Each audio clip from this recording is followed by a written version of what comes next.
नमस्कार, टिभी पञ्चली एटकेमा यहाँहरूलाई स्वागत छ। वर्तमान परिवेशमा सूचना प्रविधि र सामाजिक सञ्जालको महत्त्व विषयक विचार गोष्ठी तथा साइबर सर्कल घोषणा कार्यक्रम काठमाडौँमा सम्पन्न भएको छ। यस कार्यक्रममा साइबर सर्कलको बारेमा जानकारीका साथसाथै आगामी हुन लागेको नेकपा एमालेको 10औं महाधिवेशनमा युवाहरूको भूमिकाको बारेमा विभिन्न युवा सङ्घका कार्यकर्ताहरूले आफ्नो धारणा व्यक्त गरेका छन्। राष्ट्रिय युवा सङ्घ नेपालका पूर्व अध्यक्ष महेश बस्नेतले साइबर सर्कलको बारेमा जानकारी दिनुभएको छ।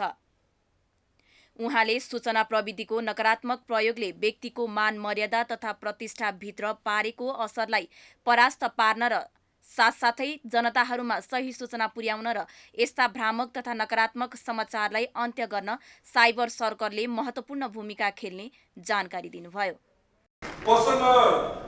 धेरै आइसकेको छ। मैले तपाईहरुको सामु केही सानो डाटाहरु प्रस्तुत गर्छु। 2021 अक्टोबरसम्मको डाटा हेर्दा नेपालमा 1,43,00,000 मान्छेहरूले आफ्नो फेसबुक खाता खोलेको देखिन्छ।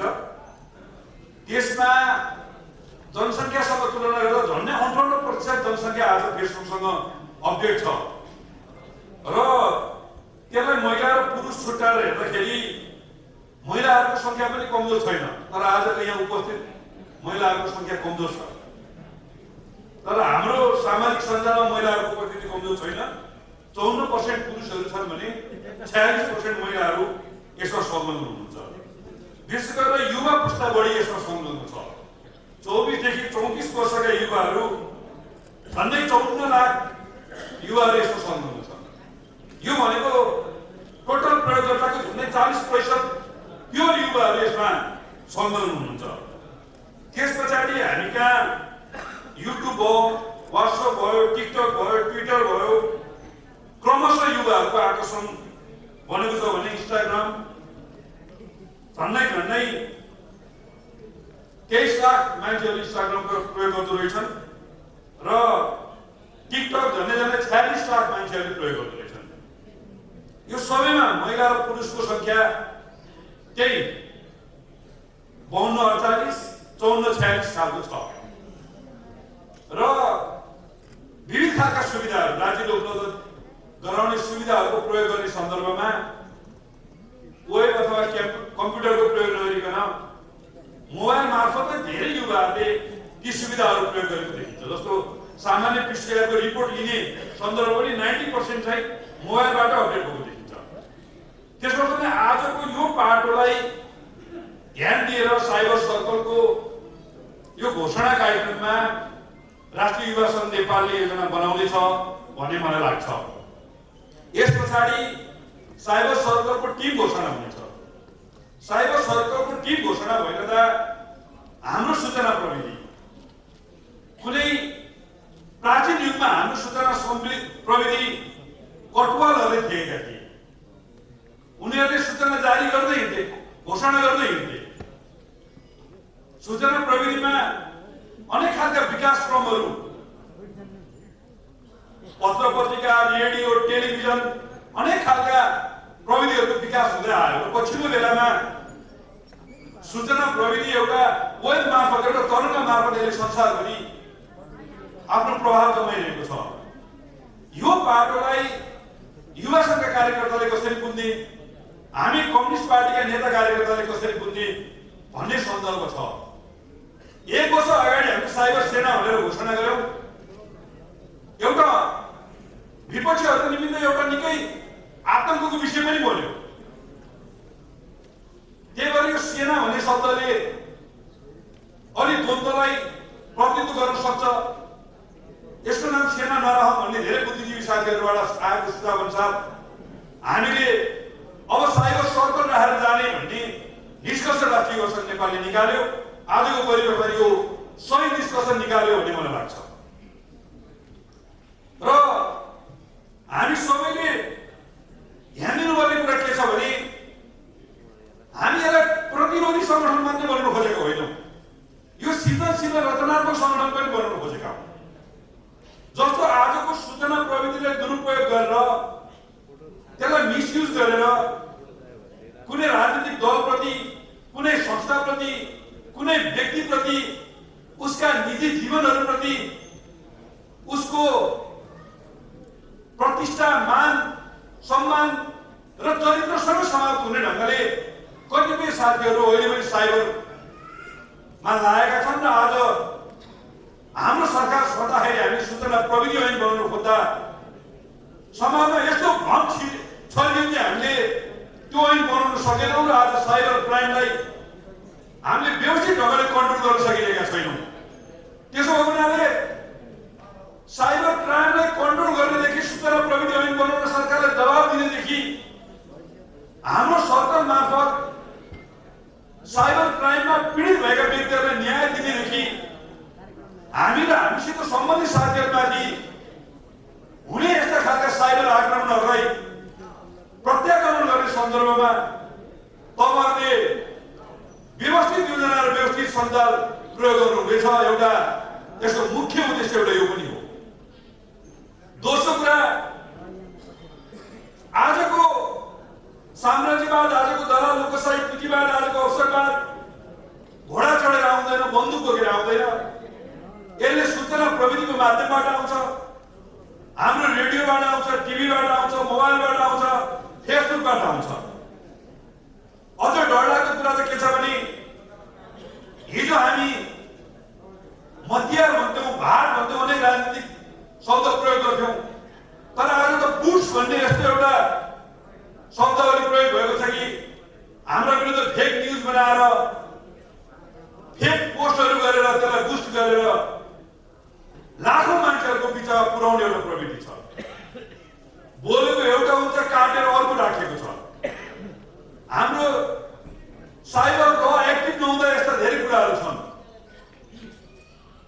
र विभिन्न माध्यमबाट रिचार्ज कार्ड उपहार दिने, मोबाइल उपहार दिने, घोषित रूपमा एमालेलाई नोक्सान गरे बापत, एमालेको नेता खुलाए बापत, एमालेलाई कमजोर गरे बापत मोबाइल उपहार दिने, रिचार्ज कार्ड उपहार दिने जस्ता प्रवृत्तिहरू छन्। हाम्रा विरुद्ध विभिन्न खालका ग्रुपहरू बनाइएको छ अनि 150 जना फेक मान्छेहरू फेक आइडी खोलेर हाम्रा विरुद्ध अनेक खालका गतिविधि गरिएका छन्। यस्ता खालका भ्रष्टाचार पनि हो, यो एक खालको साइबर भ्रष्टाचार हो। यो साइबर क्राइम र साइबर भ्रष्टाचारीहरूलाई तराउन पनि तपाईँ साइबर सरकारले महत्त्वपूर्ण भूमिका खेल्नुपर्ने छ। यिनीहरूलाई कार्यको दायरा ल्याउनुमै तपाईँले महत्त्वपूर्ण भूमिका खेल्नुपर्ने छ। यिनीहरूलाई जस्ताको तस्तै तराउनु पनि तपाईँले महत्त्वपूर्ण भूमिका खेल्नुपर्ने छ। यो मैदानमा जन्मेको संगठन हो, यो अभियानको रूपमा जन्मेको संगठन हो। एमालेलाई सङ्कट पर्दा, केपीओलीमाथि चौतर्फी आक्रमण हुँदा, एमालेलाई घेराबन्दी गर्नु खोज्दा हामी युवा सङ्घ पहिचान गरेर देशभरि कुद्ने क्रममा नवलपरासीबाट हामीले साइबर सेना अब बनाउनु पर्छ, नत्र हामी खेल्न सक्दैनौँ भन्ने हामीले भूमिका हो। केवल यो जनताको सङ्गठन हो, यो युवाहरूको सङ्गठन हो। यसको माया तपाईँहरूलाई अत्याधिक मात्रामा हुन्छ। हामी मार्क्सवादी नेतृत्व र जनताको बहुदलीय जनवादलाई मार्गदर्शक सिद्धान्त बनाएर विधानमा अधिवेशन गर्दैछौँ। हाम्रा विचारहरूलाई जनताले बुझ्ने भाषामा कसरी प्रयोग गर्न सकिन्छ।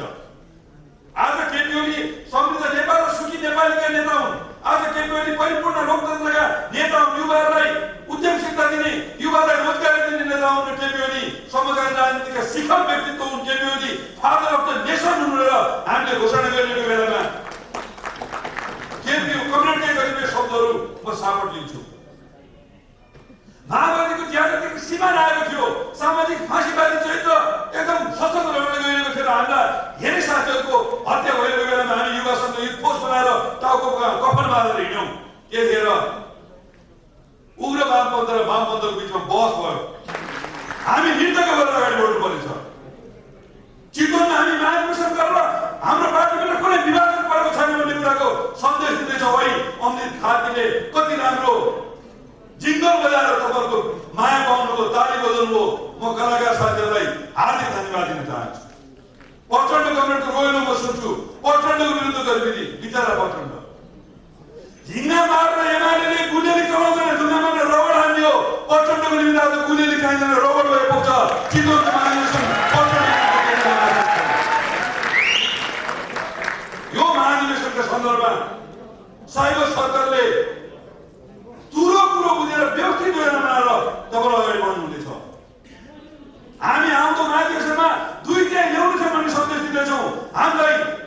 नेपालहरू विभाजित भएको कारणले पुनः असर परेको छैन हामी सन्देश दिँदैछौँ। केपी कमलले भन्नुभयो पिलो निचलेर मान्छेको वेट घट्दैन। कति स्ट्याटिस्टिक पुरो 2-4वटा नलबोल्टहरू खुस्केर गाडी रोकिँदैन, गाडी अझ गतिमा कुद्छ। जुन दिन मानव नेपालले धर्ना खनालहरू गए एमालेको गाडी कति गतिमा कुद्यो। विधान महाधिवेशन हेरेर उत्साह आएको छ। वडा अधिवेशन, नगर अधिवेशन, भेला कार्यक्रम युवासँग भनेर सम्यौ जताततै लहरै लहर आएको छ। प्रवेश सुरु भएको छ। त्यही भएर हामी यो महाधिवेशनबाट पार्टी विभाजन होइन, नेपालको कम्युनिस्ट आन्दोलनको एकताबद्ध पार्टी नेकपा एमाले हो भन्ने सन्देश दिँदैछौँ। साइबर सरकारले यो कुरा बुझ्न आवश्यक छ। हामी नेतृत्वमा बहुआयामलाई ध्यान दिँदैछौँ। हामी ज्येष्ठ उमेरका कमरेडहरूलाई पनि सम्मान गर्न चाहन्छौँ। हामी मध्य उमेरका कमरेडहरूलाई पनि सम्मान गर्न चाहन्छौँ र हामी नयाँ युवाहरूलाई पनि केन्द्रीय कमिटीमा प्रवेश गराउन चाहन्छौँ। यो एउटा आयाम हो हाम्रो नेतृत्वको। हामी लामो समय काम गरेका सम्मान गर्नुपर्ने नेताहरूलाई सम्मानका साथ स्थान दिन चाहन्छौँ। हामी समावेशिताका विविध अनुहारहरू अहिले 1/3 महिला, दलित, जनजाति, मधेसी, मुस्लिम सबै समुदायलाई हामी स्थान दिन चाहन्छौँ। अनि काम गर्ने जोसदार ऊर्जा बोकेका युवा साथीहरू पनि हामी अगाडि बढाउन चाहन्छौँ। त्यही भएर निरुजीको नाम आउँदा, राजीवजीको नाम आउँदा, बच्चनजीको नाम आउँदा तपाईँहरूले जोडले ताली बजाउनुभयो। आज हाम्रो भावना त्यही हो। तिनै पुस्ताको नेतालाई हामी समेट्न चाहन्छौँ। हामी हिमालको अनुहार देखाउन चाहन्छौँ, पहाडको अनुहार देखाउन चाहन्छौँ, हामी मधेसको अनुहार देखाउन चाहन्छौँ, हामी पूर्वको अनुहार देखाउन चाहन्छौँ, हामी पश्चिमको अनुहार देखाउन चाहन्छौँ, हामी मध्य भागको अनुहार पनि देखाउन चाहन्छौँ। हामी नेतृत्वको यो बहुआयामिक पक्षलाई ध्यान दिएर अगाडि बढ्दैछौँ। यसो गरिरहँदा हिजो केपीओलाई अध्यक्ष बनाउने सन्दर्भमा, केपीओलाई प्रधानमन्त्री बनाउने सन्दर्भमा युवा संघले उद्घोष गरिरहँदा हामीले भनेका थियौँ केपी ओलीलाई बिरामी भएको बेलामा धुप हाल्ने साथीहरूलाई भनेका थियौँ केपी ओली स्टेचार चढेर भए पनि यो मुलुकको प्रधानमन्त्री बन्नुहुन्छ, यो पार्टीको अध्यक्ष बन्नुहुन्छ। केपी ओलीको नेतृत्वमा मात्र युवाहरूले समृद्ध नेपाल र सुखी नेपालीको अभियानलाई सफलता भएको महसुस गरेछन्। आज फेरि केपी ओलीलाई बिचमा ढाड्नेहरूको चुनौती दिन चाहन्छु। यो महाधिवेशनबाट फेरि केपी ओली आउँदै हुनुहुन्छ, फेरि केपी ओली अध्यक्ष, फेरि केपी ओली प्रधानमन्त्री, यो सन्देश हामी दिँदैछौँ। अनि आजको विचारका हिसाबले, व्यवस्थापनका हिसाबले, समृद्धिका हिसाबले, सुखी नेपालीका हिसाबले, युवाको भविष्यलाई नेतृत्व गर्नुपर्ने हिसाबले त्यो नेतृत्व गर्न सक्ने पार्टी नेकपा एमाले हो। त्यसै गरी दलाल, नोकरशाही, पुँजीवादीहरू, भ्रष्टहरू, तस्करहरू, अवसरवादीहरू, अपराधीहरू, साम्राज्यवादीहरूलाई तल ल्याउन सक्ने पार्टी नेकपा एमाले हो। त्यसको कारणले यो पार्टीका युवापन्थी जोस जाँगर ऊर्जाका साथ उठ्नुपर्छ। यही सन्देश हामी महाधिवेशनमा दिन्छौँ। साइबर सेनाले यसलाई बोकेर हिँड्नुलाई अनुरोध गर्छु। साइबर सर्कलले एउटा प्रवृत्ति छ, अप्ठ्यारो पर्दा झिएको लाग्ने, समस्या पर्दा टेको लाग्ने। तपाईँले बुझ्नु भएको छ, जब समस्या पर्छ ठुलो नेताको ठुलो सङ्गठनको टेका लाग्ने, जब पार्टीले अप्ठ्यारो पर्छ अनि झिएको लागेर कता उभियो थाहा छैन। यो प्रवृत्तिलाई अन्त्य गर्नुपर्ने छ र एमालेका नाममा अवसर दिएको नै, एमालेको नाममा फाइदा लिएको नै। जब पार्टीले सङ्कट पर्छ अनि कुन दुरामा गएर बस्ने हो, कुन क्याम्पमा गएर भात खाने हो, कहाँको नुन खाने हो, यो प्रवृत्ति आज हामीभित्र बडो स्पष्ट ढङ्गले देखिएको छ। यो प्रवृत्तिलाई चुनौती दिएर आज एमाले शाही कमरेडहरूको पार्टी होइन, एमाले क्रान्तिकारी कमरेडहरूको पार्टी बनाउने अभियान हो। त्यसको कारणले यही ढङ्गले तपाईँले नेतृत्व सहयोग गर्नुहुँदैछ। धेरै साथीहरूको सुझाव र नेताहरूको सद्भावले मैले पनि यसपालि सचिवको हैसियतले महाधिवेशनमा आफूलाई प्रस्तुत गरेको छु। मलाई लाग्छ प्रतिनिधिहरूले न्याय गर्नेछन्, नेता कमरेडहरूले सद्भाव देखाउनुहुनेछ। तपाईँ युवा साथीहरूको साथ त छँदैछ।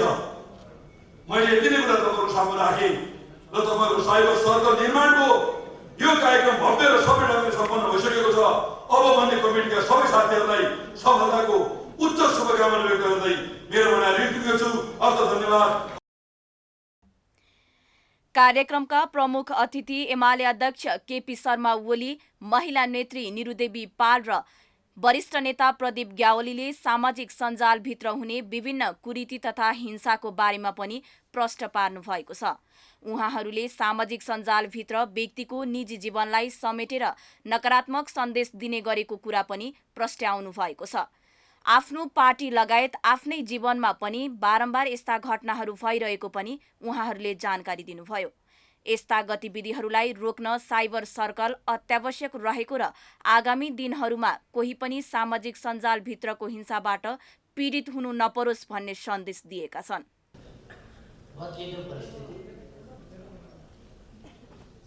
राष्ट्रका बदलिदो आवश्यकता, मानव जातिका आवश्यकता र त्यसलाई परिपूर्ति गर्ने सम्बन्धमा प्रविधिको विकास, यी कुराहरूलाई ध्यानमा राखेर यिनको महत्त्वलाई यी कुराहरूलाई खास गरी आइटीको सेक्टर, साइबरको सेक्टर, यी सेक्टरहरूलाई दुरुपयोग हुनबाट जोगाउने, दुरुपयोग गरेर भयो भने त्यसलाई प्रयास गर्ने र राष्ट्र निर्माण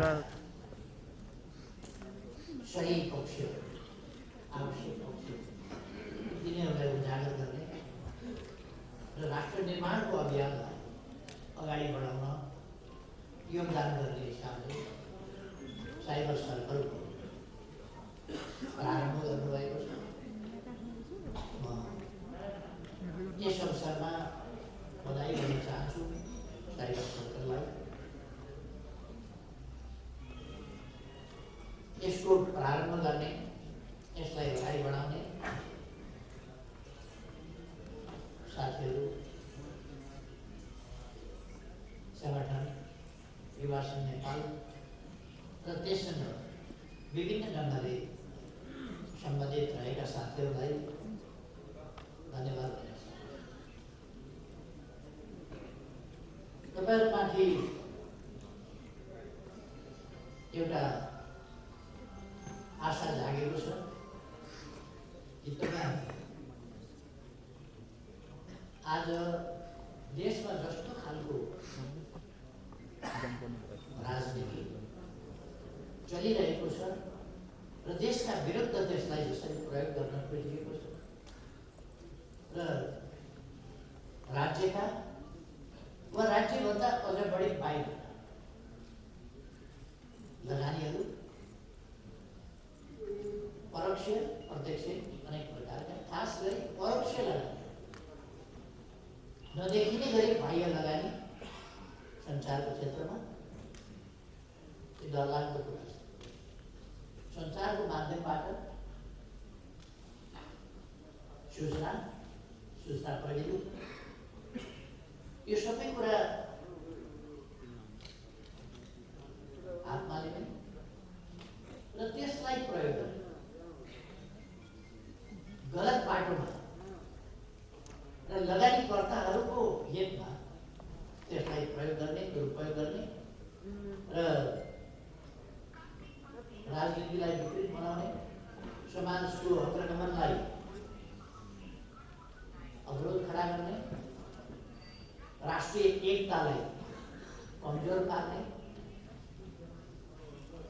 देशभित्र विभिन्न क्षेत्रहरू खोजेर त्यहाँ ढाँचाहरूलाई अझ बढी पहिले ढाँचा बनाउने, त्यो ढाँचामा पेसा ठोकेर पेसा ठोक्दै जाने र त्यसलाई बढाउँदै जाने र समाजलाई विभाजित गर्ने, यस्ता प्रयासहरू भइरहेका छन्। सञ्चार माध्यम यसका निम्ति जनचेतना फैलाउने वा जनचेतनालाई अलमलमा पार्ने, राष्ट्रका निम्ति वातावरण निर्माण गर्ने, राष्ट्रको हितका निम्ति, विकासको निम्ति, अग्रगमनका निम्ति वातावरण तयार गर्ने अथवा राष्ट्रहित विपरीतका गतिविधि सञ्चालन गर्ने, यस्ता कुराहरूका लागि यो क्षेत्र बहुतै महत्त्वपूर्ण भूमिका खेल्न सक्ने क्षेत्र हो। त्यसलाई बुझेर हामी हामीले काम गरिरहेको छौँ। खास गरी जनतासम्म सत्य कुरा पुर्याउन, साँचा सूचना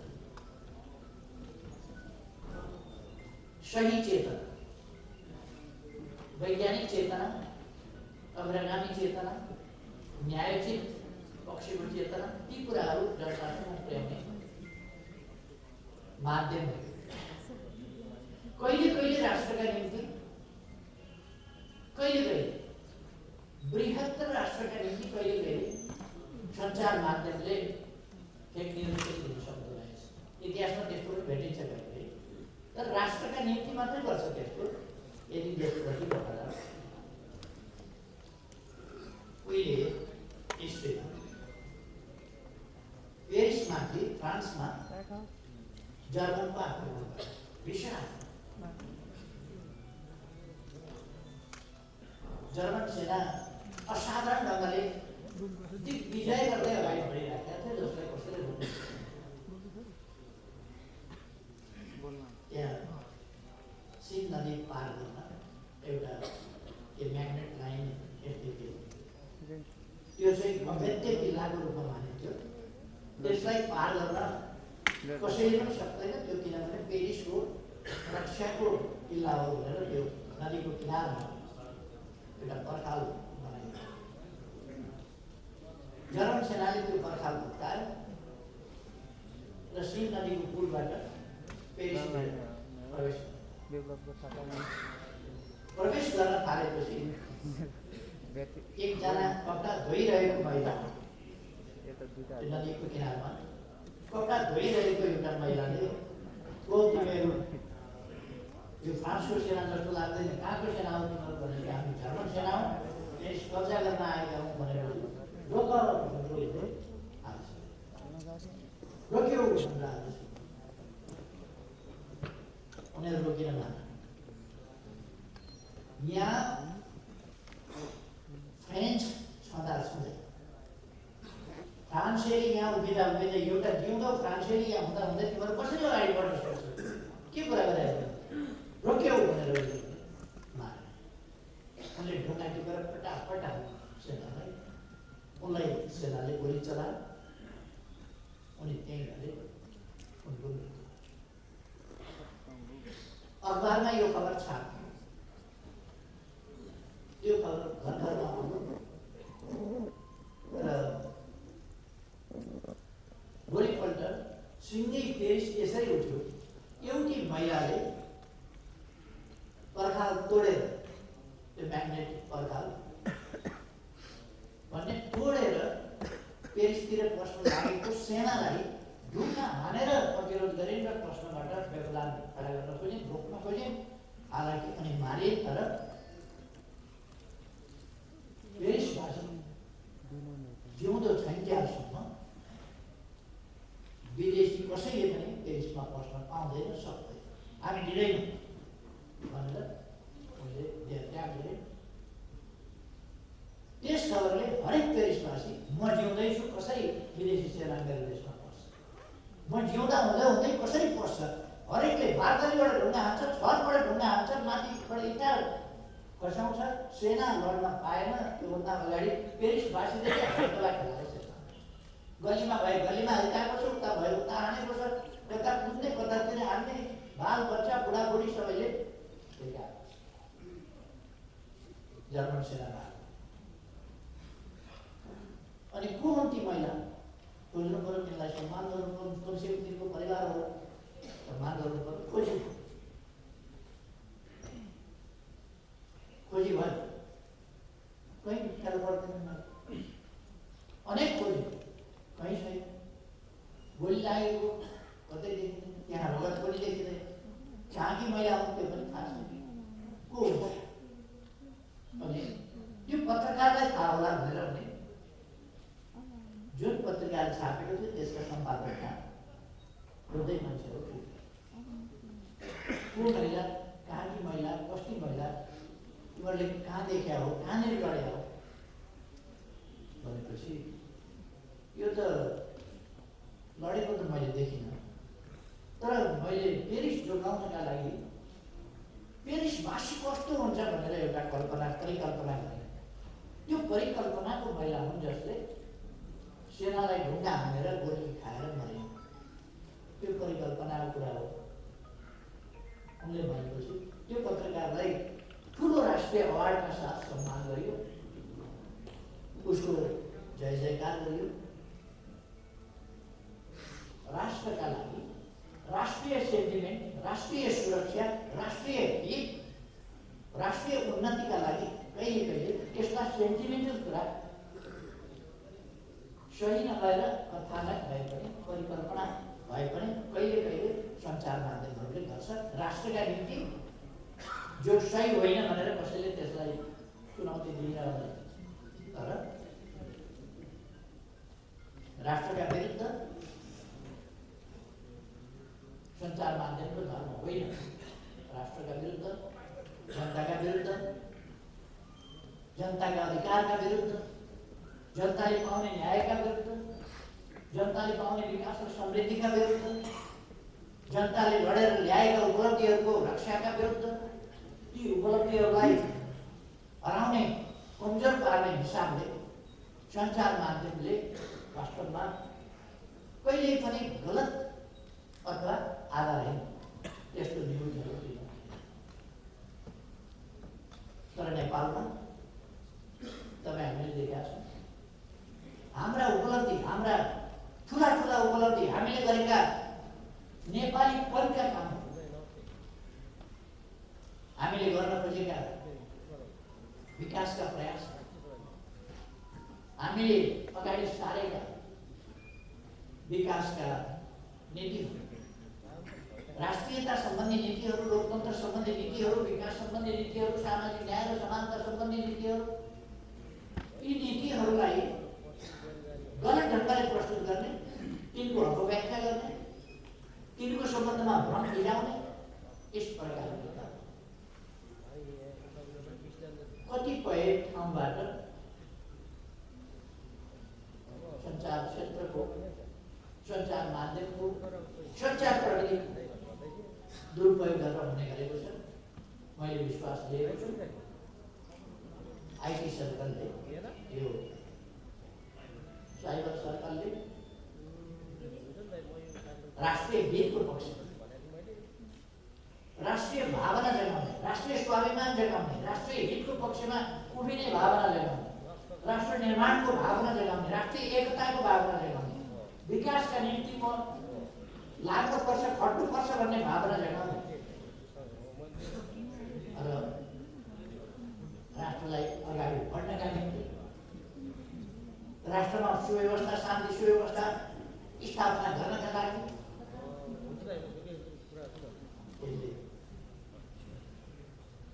महत्त्वपूर्ण योगदान पुर्याउनेछ।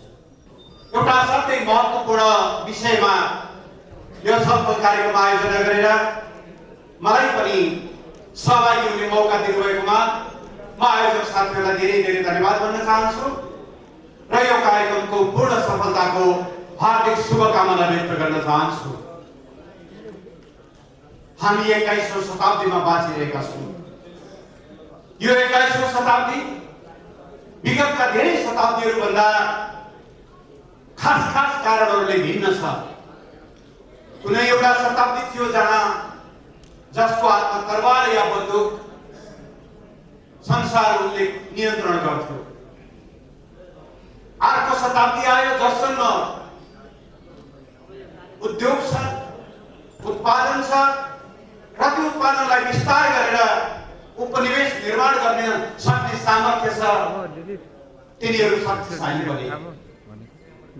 20औं शताब्दी आम रूपमा वित्तीय पुँजीवादको शताब्दी रह्यो, जहाँ ग्लोबल फाइनेन्सिङ मार्केटहरू, ठुला बैंकहरू, ठुला शेयर बजारहरूको हातमा विश्वको नियन्त्रण रह्यो। तर 21औं शताब्दीमा आइपुग्दा यी धेरै कुराहरूलाई पछाडि पार्दै आज सूचना सञ्जालले, सूचना साम्राज्यले, सूचना प्रविधिले संसारलाई नियन्त्रण गरेको छ। जुगरवर्गसँग कुनै ठुलो उद्योग छैन, तर संसारको टप सम्पन्न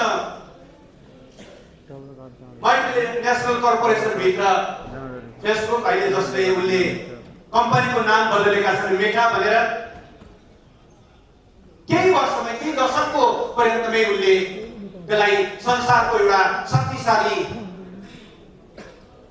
एक किसिमको साम्राज्यको रूपमा स्थापित गर्न सक्नुभएका छन्। यही कुरा गुगल, यही कुरा अमेजन, यही कुरा अरू सूचनासँग जोडिएका कम्पनीहरूको हकमा पनि लागू हुनेछ। यी सूचना प्रविधिले एकातिर संसारलाई एकदमै नजिक ल्याएको छ। आज तपाईँ आफ्नो विदेशीको साथीसँग एकदमै आउने सामने भएर क्षणभरमै कुरा गर्न सक्नुहुन्छ, दुःख सुख साट्न सक्नुहुन्छ, आफ्ना विचारहरू सम्प्रेषित गर्न सक्नुहुन्छ।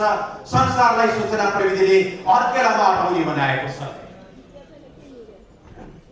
चेतनालाई उन्नत बनाउन, नयाँ प्रविधिको बारेमा जानकारी दिन धेरै सहयोगी पनि भएको छ। तर सँगसँगै सूचना प्रविधिको यो दोधारे तरवारले, दुई धारको यो ब्लेडले तरिका मिलाउँदा दाढी काट्छ, जानिएन भने नाडी काट्छ भने जस्तै, गाला काट्छ भने जस्तै यसका असाध्यै ठुला जोखिमहरू पनि सँगसँगै हामी भोगिरहेका छौँ।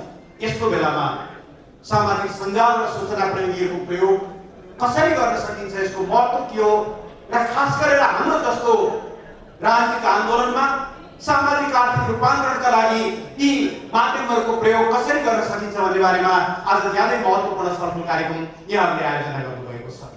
म के पछि यस विषयमा आफूलाई लागेका आफ्नो अनुभवका केही कुराहरू यहाँहरू समक्ष सम्प्रेषित गर्ने नै छु।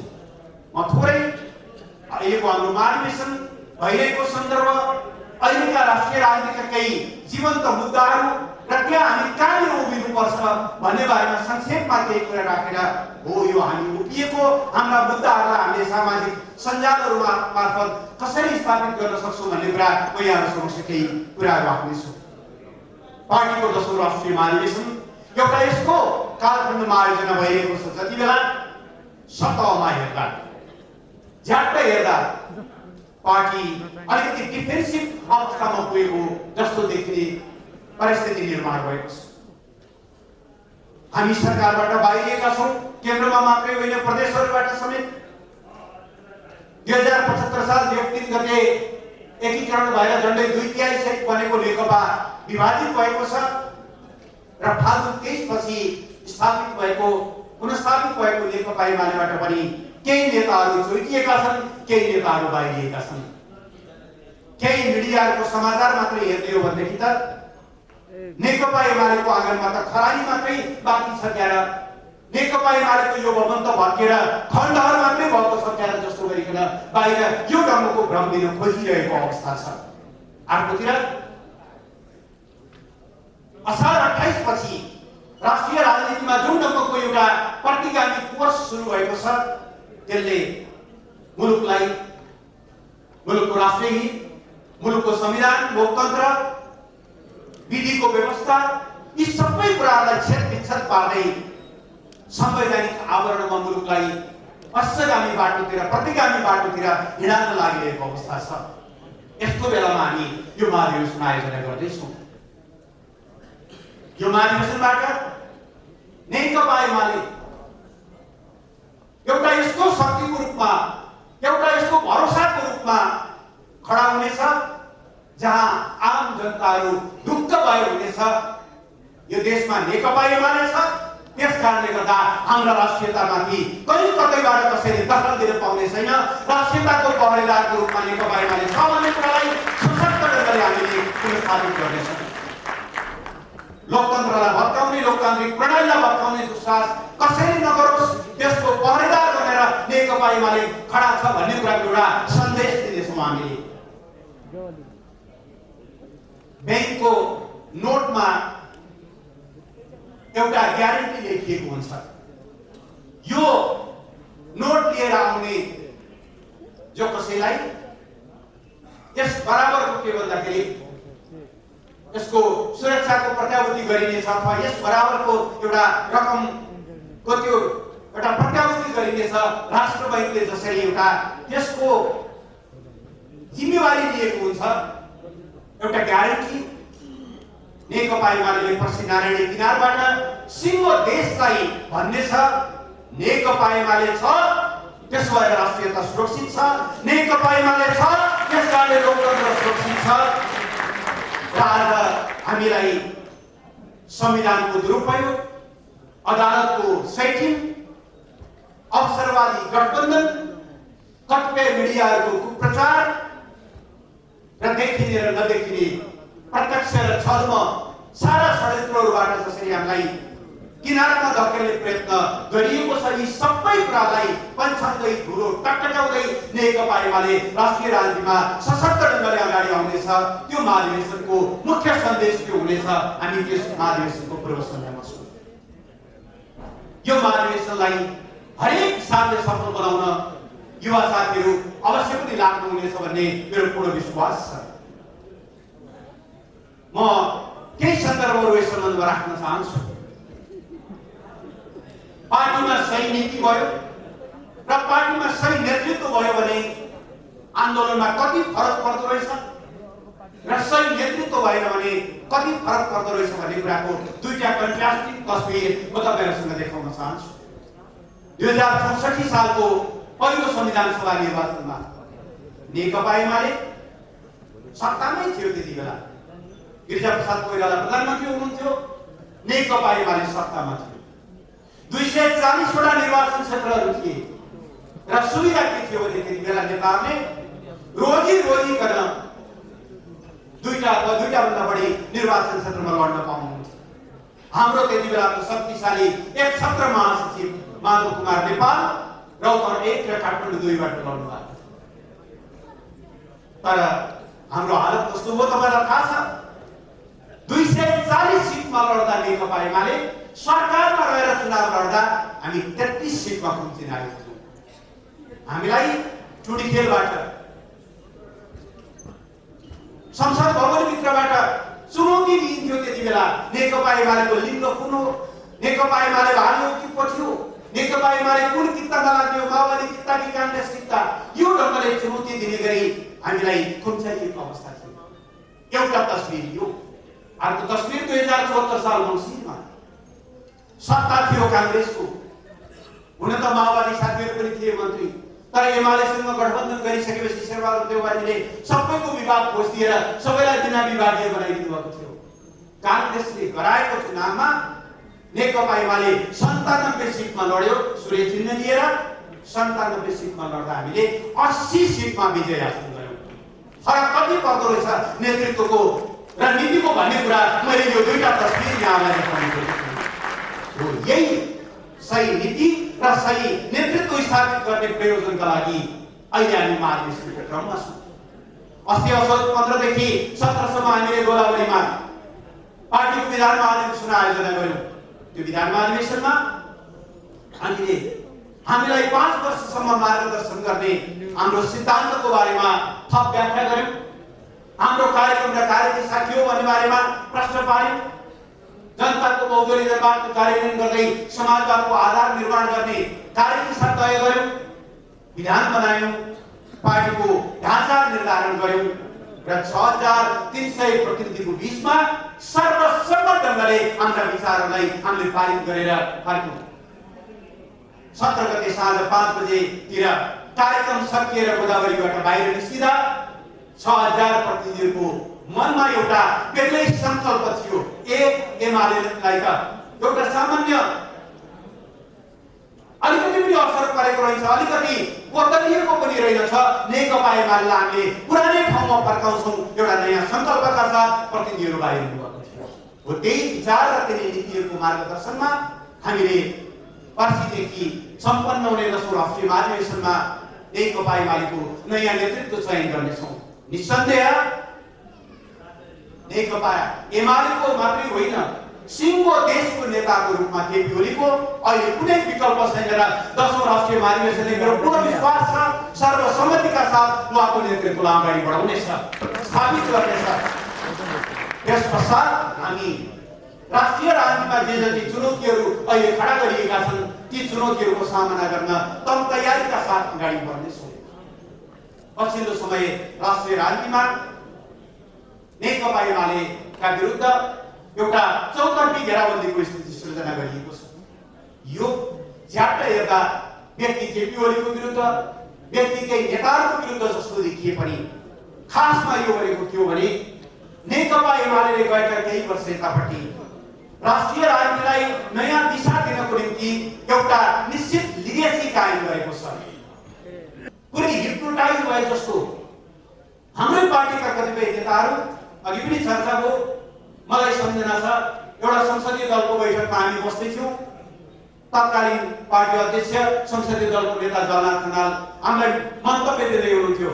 राष्ट्रपतिको निर्वाचनको नोमिनेसनको ठिक अगाडि, माननीय सदस्यहरू, देश आज पुरा वामपन्थीमय भएको छ, पार्टी खुम्चिएर 33 सिटमा झरेको छ, पार्टीको हालत जो छ उहाँ चाहिँ अरूको समेत जोडेर देश पुरा वामपन्थीमय भएको छ। यो ढङ्गको एउटा भ्रम हाम्रा नेताहरूमा छ। त्यो स्थितिभित्र त्यो सत्ता कब्जाको प्रयास हुन नदिन, शान्ति प्रक्रियालाई भत्किन नदिन र त्यो हिंसाको उन्मादलाई नियन्त्रण गर्नको निम्ति नेकपा एमाले लगातार वैचारिक क्रान्तिक सङ्घर्ष गर्यो। त्यही सङ्घर्षको प्रतिफल त्यो उन्माद समाप्त भयो, शान्ति प्रक्रिया भत्किन पाएन, सत्ता कब्जा हुन पाएन। दोस्रो चोटि संविधान सभाको निर्वाचन गरेर भए पनि हामीले मुलुकको शान्ति प्रक्रियालाई एउटा निष्कर्षमा पुर्यायौँ। पहिलो यो धार हामीले निर्माण गर्यौँ। दोस्रो, त्यस क्रममा फेरि एकचोटि पहिचानको राजनीतिले राष्ट्रिय राजनीतिलाई असाध्यै नराम्रोसँग गिजल्यो। हाम्रो देश 125 जात जाति 123 भाषाभाषीको देश, तर यसको देशमा 51% जनसङ्ख्या बसोबास गर्ने मधेसमा एक मधेस एक प्रदेश, 49% जनसङ्ख्या बस्ने पहाडमा जात जातका नाममा 14 प्रदेश, अग्राधिकार छुट्टिन पाउने अधिकार सहितको। कल्पना गर्नुहोस् त्यो योजना सफल भएको भए देश कहाँको थियो होला? इथियोपिया, सुडान, रुवान्डा, त्यो हालतमा जान्थ्यो। त्यो अवस्थाभित्र यही नेकपा एमाले हो जसले नेपाल बहुराष्ट्रिय राज्य होइन, एक राष्ट्र हो, एक मधेस एक प्रदेश हुन सक्दैन, जातीय आधारमा प्रदेशहरूको विभाजन हुन सक्दैन भनेर लगातार त्यो अतिवादको माथि प्रहार गर्यो, अतिवादको प्रतिवाद गर्यो र आज हामी सिङ्गो देशलाई भावनात्मक रूपले एकताबद्ध गराउन सफल भएका छौँ। हामीले निर्माण गरेको यो दोस्रो लिगेसी, दोस्रो धार। तेस्रो, संविधान बनाउने बेला हो जनताका प्रतिनिधिहरूले संविधान बनाइसके, संविधान जारी गर्ने बेलामा बाहिरबाट दबाव आयो, हामीले नसोधिकन संविधान बनाउने, हामीसँग अनुमति नलिकन अगाडि बढ्न खोज्ने, परिणाम ठिक हुने छैन। यो धम्कीका अगाडि कतिपय दलहरू लगभग कामेको अवस्था पनि थियो। त्यही बेला हो नेकपा एमाले कमरेड केपी शर्मा ओली जसले संविधान बनाउने जनताको सार्वभौम अधिकार हो, यसलाई कुनै हस्तक्षेपबाट हामी रोक्न सक्दैनौँ भन्यौँ र हामीले संविधान निर्माण गरेर छाड्यौँ। तेस्रो लिगेसी हामीले निर्माण गर्यौँ। चौथो, त्यो संविधान निर्माण गरेपछि मुलुकमा नाकाबन्दी लाग्यो। नेपाली कांग्रेस नाकाबन्दीलाई नाकाबन्दी पनि भन्न नसक्ने गरी मुखमा टेप लगाएर बस्यो। तर सिङ्गो देश एकताबद्ध भयो नेकपा एमालेको नेतृत्वमा, केपी ओलीको नेतृत्वमा, र जसरी नालापानीमा, जसरी जितगढीमा, जसरी सिन्धुलीगढीमा हाम्रा पुर्खाहरूले राष्ट्रियताको लडाईँ लडेका थिए, त्यति बेला हतियार सहित, तर यसचोटि हामीले स्वाभिमानको लडाईँ लड्यौँ, हामीले विजय हासिल गर्यौँ, नाकाबन्दी परास्त भयो। यसको अगुवाई नेकपा एमालेले गर्यो। पाँचौं लिगेसी, हाम्रो देश भूपरिवेष्टित देश, जुनसुकै बाटो भएर पनि समुद्रसम्म पुग्न पाउने अधिकार हरेक भूपरिवेष्टित देशको हो। तर हाम्रा यसभन्दा अगाडिका शासकहरूले हाम्रा दुईटा छिमेकी छन् भन्नेसम्म पनि मतलब नगरिकन हामीलाई सधैँभरि एकपक्षीय निर्भरतामा राखिरहे। तर नेकपा एमालेको नेतृत्वको सरकारले चीनसँग पारवन सन्धि गरेर, पारवन सम्झौता गरेर, प्रोटोकलमा हस्ताक्षर गरेर चीनको 4वटा समुद्री बन्दरगाह प्रयोग गर्न पाउने र त्यो बाटो भएर अन्त जाने त्यो प्रबन्ध गर्दै अब आइन्दा नेपालमा कहिल्यै नाकाबन्दीको सामना नहुने कुराको, नाकाबन्दीको सामना गर्नु नपर्ने कुराको एउटा सुनिश्चित गर्यो। हामीले देशलाई साँचो अर्थमा एउटा चाहिँ भूजडित बनाउने कामको अगुवाई गर्यो यो देश। त्यसपछि नेपालमा एउटा हीन भावना, एउटा हीनताबोधको भावना सम्प्रेषित गर्ने कोसिस हुन्छ घरिघरि। नेपाल त सानो देश, तीनतिरबाट भारतले घेरिएको छ, एकतिरबाट चीनले घेरिएको छ। यति सानो देशले अरूसँग बराबरीका कुरा गर्ने, यति सानो देशले अरूसँग सार्वभौम समानताका कुरा गर्ने, कतिपय यस्तो ढङ्गले चर्चा गर्ने। तर यही नेकपा एमाले हो र यही पार्टीका अध्यक्ष तत्कालीन प्रधानमन्त्री केपी शर्मा ओली हो जसले सबैले सुन्ने गरी भन्नुभयो देशहरू ठुला होलान् अथवा साना, धनी होलान् अथवा गरिब, तर राष्ट्रियता ठुलो र सानो हुँदैन, सार्वभौम सत्ता सानो र ठुलो हुँदैन, त्यो बराबरी हुन्छ। हामीले सार्वभौम समानताको मान्यता स्थापित गर्यौं। नेपालले धेरै पछिसम्म त्यो प्रधानमन्त्रीलाई सम्झना गरिरहेछ जसले विदेशी पत्रकारहरूलाई बोलाएर विदेशी पत्रकारहरूसँग उनीहरूले बुझ्ने भाषामा कुनै ठुलदाई र कुनै सानोदाई छैनन्, हामी बराबर हौं भन्ने कुरा उनीहरूले बुझ्ने भाषामा स्थापित गरे।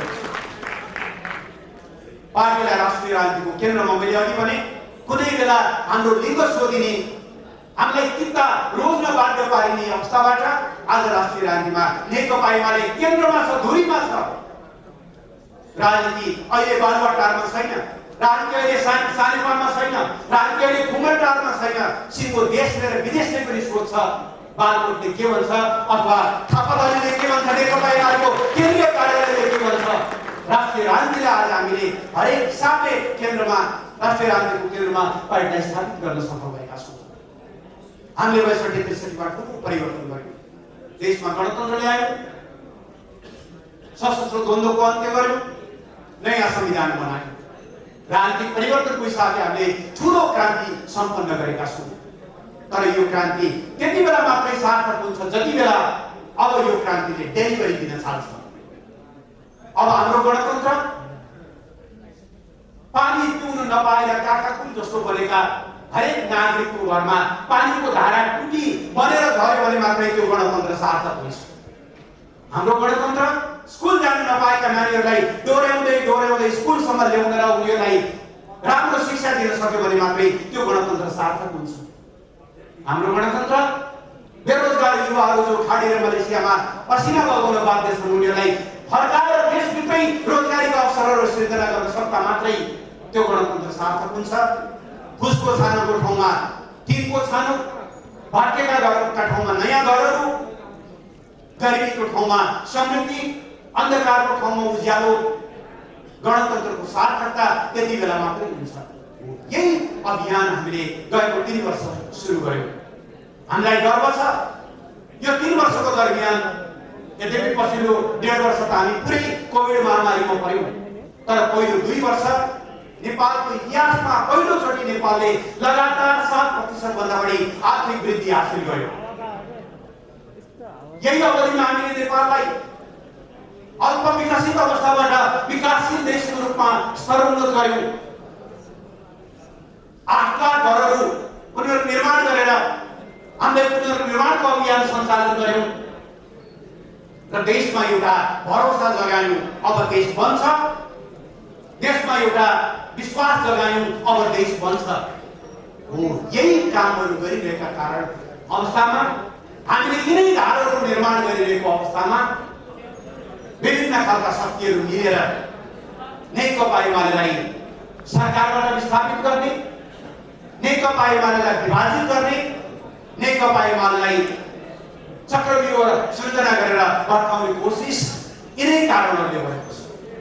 म युवा साथीहरूलाई विशेष आग्रह गर्न चाहन्छु, झ्याट्ट हेर्दा केपी ओलीको ठाउँमा शेरबहादुर देउवालाई ल्याउनु खोजिएको जस्तो सामान्य सरकार परिवर्तन मात्रै हो कि भन्ने ढङ्गले यो पछिल्ला घटनाहरूलाई नबुझ्नु होला। यो त हाम्रा सपनाहरूमाथिको प्रहार हो। हाम्रा सपनाहरूलाई भत्काउने, हामीले निर्माण गरेको राजमार्गलाई भत्काउने, जनताको सुखद भविष्यमाथि प्रहार गर्ने प्रयत्न स्वरूप यो खालको प्रतिगामी कदम सञ्चालन गरिएको हो। यो ढङ्गको प्रतिगामी एउटा चाहिँ षड्यन्त्र निर्माण भएको हो। आज मुलुक दुईटा धारमा उभिएको छ।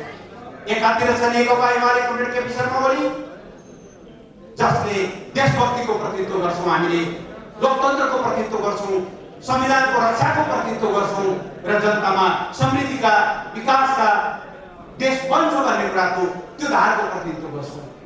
आफूतिर छन् दसतिर फर्केका अवसरवादी शक्तिहरू जसको एकमात्र उद्देश्य सत्तामा पुग्नु, जति दिन सकिन्छ त्यो सत्तामा लुटपाट मचाउनु। अहिले तपाईँले देख्नु भएको छ प्रदेशमा समेत 17 जनाका मन्त्रीमण्डलहरू बन्न थालेका छन्। चाहिन्छ प्रदेशमा 17 जना? चाहिँदैन। तर अब भोलि कहिले आउने त्यसको कुनै टुङ्गो छैन। अहिले मौका पाएको बेलामा यही हो लुट्ने मौका भनेर मन्त्रीमण्डल विस्तार गर्ने यो ढङ्गको एउटा स्थिति सिर्जना गरिएको छ। अघि पनि चर्चाको जय सिंह हामी गएको छौँ 15 गते महाकालीमा खसाइएर बेपत्ता पारिए। सरकार चुइक्क बोल्दैन।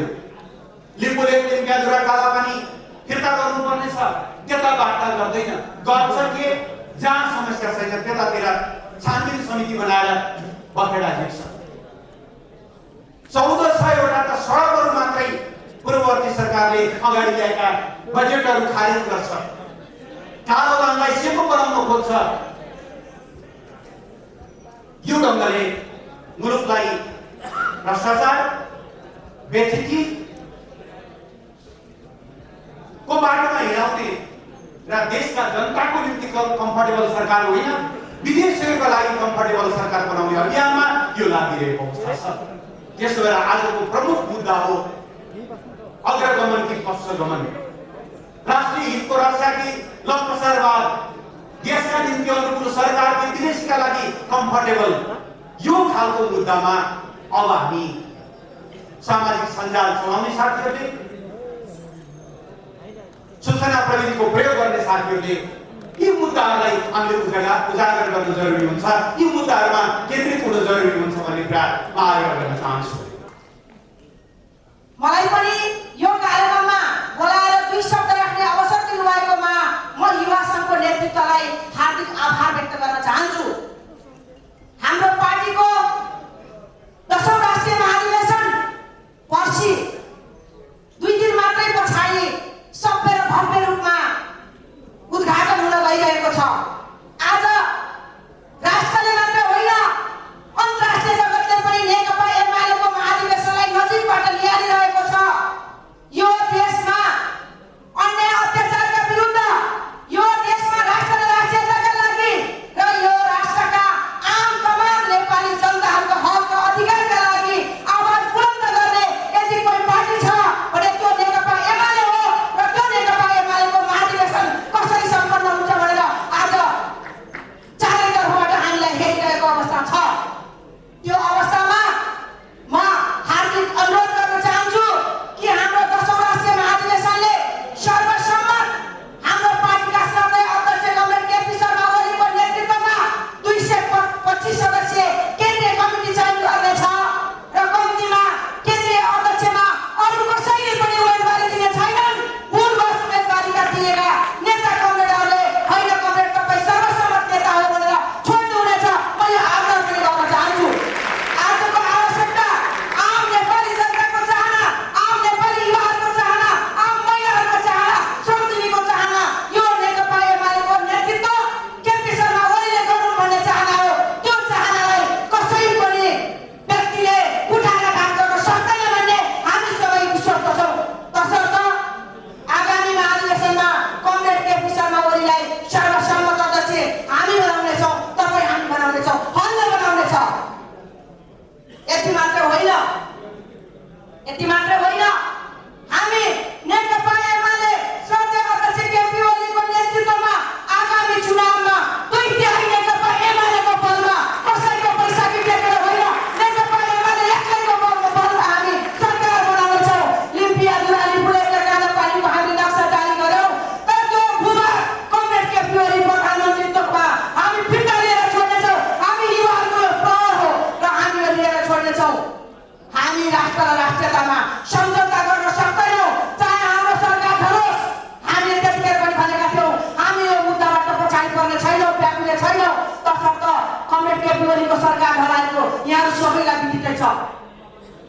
अब कुनै पनि व्यक्तिले केपी ओलीको सरकार ढाल्न सक्ने छैन। त्यस्तो बहुमतको सरकार आम जनताले निर्वाचित गरेर पठाउने छ। यो युवा साथीहरूलाई मैले भन्न चाहन्छु। अर्को कुरा यहाँले देखिरहनु भएको छ, महाधिवेशन नजिकै आइरहँदा तमाम नेता कार्यकर्ताहरूले, तमाम नेता साथीहरूले आफ्ना उम्मेदवारीहरू घोषणा गरिरहेको यहाँले सुनिरहनु भएको छ। आज हामीलाई गर्व लागेको छ कि नेकपा एमालेको 10औं राष्ट्रिय महाधिवेशनबाट अधिकांश युवा साथीहरू त्यो केन्द्रीय कमिटीमा हुनेछन्। युवा केन्द्रीय सदस्यबाट होइन, पदाधिकारी पनि युवा साथीहरूले आँट गरेर उम्मेदवारी घोषणा गर्नुभएको छ। तर्कसङ्गत रूपले घोषणा गर्नुभएको छ। जब नेकपा एमालेलाई अप्ठ्यारो पर्छ, जब हाम्रो नेतृत्वलाई घेराबन्दी हुन्छ, तब युवा सङ्घ र युथ फोर्स लिएर हाम्रो यही पङ्क्तिले नेता कमरेडहरूको अगाडि ढाल बनेर रक्षा गर्नका लागि हामी मैदानमा जान्छौँ। तसर्थ हाम्रो दाबी स्वाभाविक पनि हो। आज कमरेड महेश बस्नेतले आँट गर्नुभएको छ सचिवमा उम्मेदवारी दर्ता गराउने भनेर उहाँले भनिरहँदा आम नेपाली युवाहरू हर्ष मनाइरहेका छन्। म अनुरोध गर्न चाहन्छु, नेतृत्वलाई पनि हामी कन्भिन्स गरौँला, नेतृत्वलाई पनि हामी आग्रह गरौँला। नेतृत्वले पनि सायद उहाँलाई तपाईँ ब्याग हुनुहोस् भन्न सक्नुहुने छैन। विगतमा उहाँले खेलेको भूमिकाले उहाँलाई त्यो सचिव पदमा तमाम कार्यकर्ताले जिताउनुहुनेछ भन्ने कुरा म तपाईँ साथीहरूलाई अनुरोध गर्न चाहन्छु।